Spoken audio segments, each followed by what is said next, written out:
KD Indian pocket পরোটা কাজুদার ধামাকা offer যে পুজোর আমি চালু করব। তো দেখো এই যে আমি একটা প্লেট সাজিয়ে দিচ্ছি, যে প্রথমে আমি প্লেট ইউজ করছি, যে 3 নম্বর ব্রাঞ্চ চালু করছি, যে এই যে পকেট পরোটা 3 পিস আছে, আনলিমিটেড তরকারি আছে, শসা একটা গোটা, আর কলা আছে একটা, আর এই জলের বোতল নিরামিষ। আচ্ছা কাজুদা, এই হঠাৎ করে কলা দিয়ে শসা দিয়ে মানে পরোটা কিভাবে চালু করলে? এটা 3 নম্বর ব্রাঞ্চ, আমি বলেছিলাম পুজোর অফার ধামাকা, এটা আনলিমিটেড 100 টাকার মধ্যে পেয়ে যাবে। আচ্ছা, কলা দিয়ে কে পরোটা খায়? অবশ্যই খেতে পারে। কিভাবে খাবে? যে নিরামিষ তরকারি খেতে পারবে না তার জন্য কলা আছে, শসা আছে, জলও আছে, কোনো ব্যাপার না।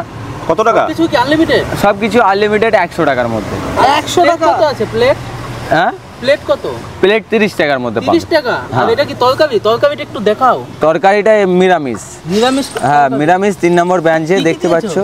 এর মধ্যে ঝুরি ভাজা আছে, আর এর মধ্যে আছে সয়াবিন আছে, আর ছোলা মুসুর ডালের যেটা গ্রেভি আছে, আর এমনি থেকে সব কিছু এই নিরামিষ আছে।